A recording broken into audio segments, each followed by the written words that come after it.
북한은 한미연합훈련 마지막 날까지 단거리 탄도미사일 4발을 쏘는 등 도발을 이어갔습니다. 그런데 이번에는 동해상이 아닌 중국 어선들이 몰려있는 서해상으로 발사하면서 북한의 의도에도 관심이 쏠리고 있습니다.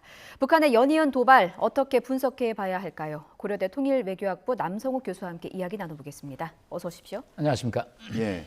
자, 교수님, 저희가 방금 전해드린 게 이제 오늘 아침에 최신 나온 북한의 반응인데 북한군 총참모부의 발표가 있었습니다. 근데 내용을 요약해 보면 일단 본인들은 이 한미연합 공중훈련 비질런트 스톰에 대응해서 대남 군사작전을 진행했던 거다. 그리고 앞으로도 압도적인 실천적 군사 조치들로 대응해 나가겠다. 예, 이렇게 얘기했습니다. 이거 추가 도발하겠다는 그런 얘기입니까? 예, 당연한 수순이죠. 일단은 지난 8월 말 한미연합훈련부터 지금 9월, 10월, 11월 초까지 지금 3개월간 계속되는 강대강 구도가 지속되고 있습니다. 예. 북한 입장에서는 특히 비질런트 스톰, 한미 양국의 공군기 240대가 동원되는 이 훈련에 대해서 결코 좌시하지 않겠다는 입장을 보임으로써 일단 UN 이 협정과 또 안보리 그다음에 6.25 전쟁 정전협정 이후에 최초로 NLL 이남 수역으로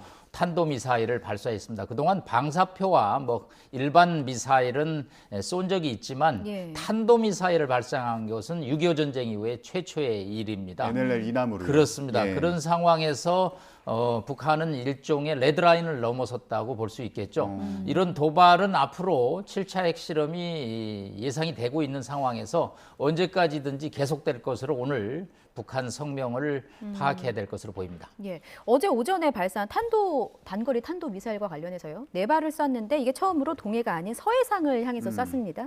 그런데 서해상에는 중국 어선들도 많이 있고 지금 그 발사 장소를 보면 독림이라는 곳인데 여기는 중국 단동에서 고작 한 20여 킬로미터 정도 떨어져 있는 곳입니다. 이 북한의 발사를 어떻게 분석하시는지 궁금합니다. 예, 성동격서 전략이죠. 일단 지난주에 동해 쪽에 NLL 이남으로 쐈기 때문에 동해 쪽의 도발을 지속하기보다는 변화를 주는 전술이 더 효과적이라고 본 거죠. 특히 독림이라는 곳은 저희가 압록강가에서 이렇게 보면 바로 보이는 북한의 일종의 신의주 옆 도시입니다. 거기서 이제 서해상으로 쏘음으로써 도발이 입체적으로 또 전방위적으로 지속된다는 걸 과시하고 있으면서 또 서해상에 지금 최근에 중국 어선들이 몰려들고 있는데 뭐 이런 것을 이제 아랑곳하지 않고 쏘음으로써 북중 관계에 한편으로는 밀착, 한편으로는 북중 관계가 또 소원한 양면을 저희가 분석해 볼 수가 있겠습니다. 아, 그래요? 그러니까 한편으로는 밀착 관계. 그러니까 예를 들면은 이게 중국 쪽으로 쏘는 거잖아요. 쉽게 얘기하면. 그러니까 사전에 뭔가 동의가 있었던 거 아니냐 이런 생각이 들기도 하고요. 근데 또 지금 말씀하신 걸 보면 한편으로는 또 소원하다는 측면을 보여줄 수도 있다. 예, 이렇게 설명하셔서 그거 어떤 의미가 있나요? 네, 북중 관계는 뭐 긴장과 또 협력입니다. 항상 협력하지는 않죠. 독림 쪽에서 쐈기 때문에 일단 공해상이라는 표현을 쓸 수가 있고요. 물론 이쪽 서해 바다는 중국 어선과 북한 어선만 주로 어업 활동을 하고 있죠. 일단 뭐 중국 입장에서는 뭐 불편한 심기가 있을 수 있지만 북한 입장에서 과거에도 이런 뭐 중국의 심기를 100% 고려하지는 않고요. 자신들의 군사적 목적을 달성하기 위해서는 뭐 서해 쪽으로 방사표와 탄도미사일 등을 쏜 적이 있습니다. 그렇기 때문에 이 독림에서 쐈다는 것은 최대한 미국의 감시를 피해서 북중 국경 지역에서 쐈다는 측면이 더 중요합니다. 일종의 전략 자산들이 미치지 못하는 범위에서 미사일을 발사함으로써 미국의 어떤 비질런트 스톰이 효과적이지 않다라는 것을 상징적으로 보여주는 군사적 측면이 더 강하다고 볼 수 있겠습니다. 예, 그런 도발이 이제 그 일각의 한 분석입니다만 이게 중국과의 이제 소원한 관계에서 기인한 것이라면 중국의 입장에서도 이제 북한의 그 단거리 탄도미사일 발사 그리고 최근에 동시다발적으로 여러 번에 걸쳐서 도발한 부분에 대해서 중국도 좀 어찌하지 못하는 속내를 엿볼 수 있는 거 아닙니까? 네, 중국도 속내가 좀 복잡하죠. 일단은 지난 유엔에서 핵실험 반대하는 그런 성명에는 동의를 했습니다. 러시아는 기권을 했고요. 한편으로는 또 시진핑이 10월 말에 황제 대관식을 마쳤죠. 그래서 핵 무기 사용에 대해서 아주 공식적으로 반대 입장을 보였습니다. 그렇지만 또 중국은 유엔에서 발표를 들어보면 미국이 대화의 장을 마련해 주어야 된다라는 또 북한 측 입장을 두둔하고 있습니다. 그렇기 때문에 뭐 한쪽으로만 전폭적으로 북한의 행동을 지원하는 것은 아니고 북한의 행동에 대해서 일정 거리를 두면서도 또 미국이 양보를 해야지만 북한과 미국 간의 대화가 지속된다는 중국의 대한반도 정책의 복잡한 속내를 저희가 엿볼 수 있겠습니다. 예. 근데 이건 좀 간단히 궁금한 건데요. 이게 중국 어선들이 많은 곳에 만약에 북한이 미사일을 쏜다면 이건 사전에 중국과 이렇게 협의가 된 이후에 시험 발사를 하는 겁니까? 매우 초단기적인 통보를 했을 것으로 추정이 됩니다. 과거에 북한이 핵실험할 때도 뭐 20분 전에 통보한 적이 있거든요.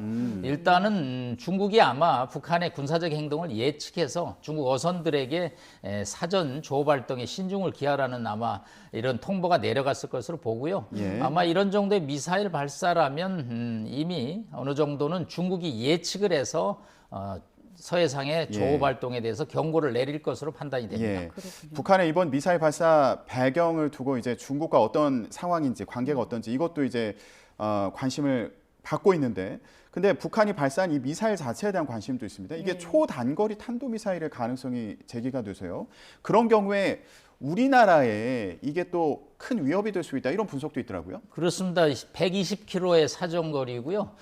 일단 고도가 20km밖에 안 됩니다. 이 고도가 왜 중요하냐면 미사일 요격은 종말 단계 떨어질 때 이렇게 쏴서 분쇄하는 거거든요. 그런데 20km 정도 되면 종말 단계가 매우 짧기 때문에 수도권에 떨어졌을 때 우리가 대응, 뭐 삼축 체계에서 응징 요격하는 그런 시간이 매우 짧기 때문에 수도권에 큰 피해를 줄 수 있기 때문에 저희가 주목하지 않을 수 없습니다. 그러면 사실상 서울, 대한민국의 수도 서울과 수도권을 직접 타격할 수 있는 겨냥해서 개발한 무기라고 저희가 이해를 해야 되는 거죠. 예, 초단거리 미사일로 종전에 없던 형태로서 수도권을 겨냥한 미사일이라고 저희가 단정을 해야 될 것 같습니다.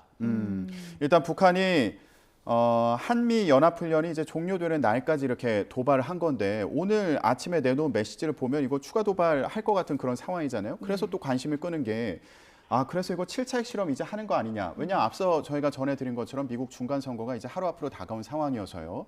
이 전망은 어떻습니까? 예, 일단은 뭐 10월 8일 미국 중간 선거는 이미 미국에서 진행이 되고 있습니다. 국정원에서 과거 10월 8일 전에 7차 핵실험 예고를 했지만 저는 뭐 이것을 심리전이라고 볼 수 있고요. 북한 입장에서는 좀 더 재래식 도발을 지속할 것으로 보입니다. 바로 7차 핵실험을 한다면 다음 카드가 좀 궁색해질 수가 있겠죠. 북한 입장에서는 좀 더 재래식으로 위협을 가고 우크라이나 전쟁이 좀 더 좀 종전, 휴전 쪽으로 가는 상황, 또 중국이 상당히 지금 심각하게 껄끄러워하는 상황에서 이 핵실험을 한다면 국제적인 파급 충격 효과가 상당히 크지 않을 것으로 보이기 때문에 북한 입장에서는 재래식 도발로 좀 더 위기를 고조시킨 다음에 7차 핵실험 타이밍을 잡을 수 있는데요.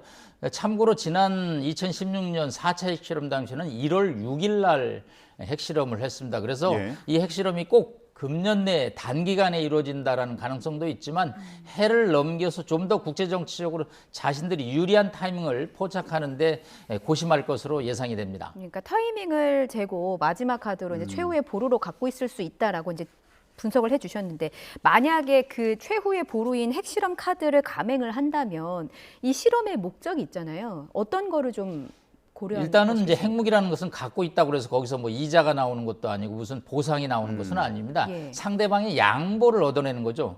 북한의 지금 가장 큰 걱정은 이제 유엔 안보리 대북 제재를 해제시키는 것입니다. 자신들이 핵 보유국이라는 것을 과시하고 또 핵의 소형 전술화를 통해서 한미 양국에 위협을 줌으로써 미국과 핵 군축 협상을 해달라는 것이죠. 핵을 한 절반 정도 포기하고 국제사회로부터 많은 혜택을 받는 핵 군축 협상이 이 사람들의 최종 목적입니다. 그런 상황에서 이것을 이제 입증하기 위해서 7차 핵실험을 어느 정도 시간에 감행할 것으로 예상이 됩니다. 예. 북한의 핵실험 우려가 이제 커지는 상황에서요. 우리나라 내부에서도 이제 전술핵 재배치라든가 뭐 독자적으로 핵무장을 해야 되는 거 아니냐, 이런 주장까지 나오고 있는 상황인데, 또 일부에서는 이렇게 강대강 대치가 아니라 이제 얼마 있으면 G20 정상 회의가 있으니까 여기에서 미국, 중국 등과 막후 외교전을 펼쳐야 된다. 뭐 이렇게 얘기하는 경우도 있어서요. 교수님 어떤 해법이 있다고 보세요? 네, 복합적인 외교, 군사 다 필요합니다. 일단 G20 정상회담이 인도네시아 발리에서 열리죠. 이때 상당히 외교적인 노력을 해야 되죠. 절대 안보를 강화한다고 해서 외교적인 노력을 소홀히 할 수는 없고요.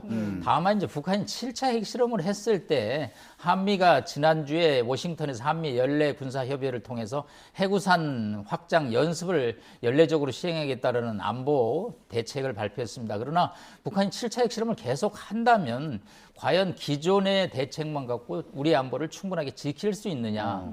핵에는 핵이라는 공포의 균형 전략이 국제 정치에 나오거든요. 예. 그래서 저는 7차 핵실험이 이루어진다면 기존의 재래식 무기에 의한 안보 대응 또 국제 외교 거기에다가 플러스 알파가 이제 불가피한 시점이 다가오지 않겠냐. 그 알파라는 것은 일종의 상시 배치, 핵 항공모함이라든가 잠수함의 상시 배치 플러스 또 전술핵의 재배치에 대해서도 한미 간의 협의를 이제는 시작해야 되지 않나는 생각을 가지고 있습니다. 예. 최근에 한미 간에 전략 자산을 상시 배치하는 수준으로 배치하는 방안에 대해서 이제 협의를 했는데 이거보다 한 발 더 나아가도 돼 이런 말씀이신 거군요. 예, 알겠습니다. 자, 북핵 위기가 고조되고 있는 상황에서 우리가 어떻게 대응해야 될지 알아봤습니다. 예. 고려대 통일외교학부의 남성욱 교수였습니다. 고맙습니다. 고맙습니다. 감사합니다.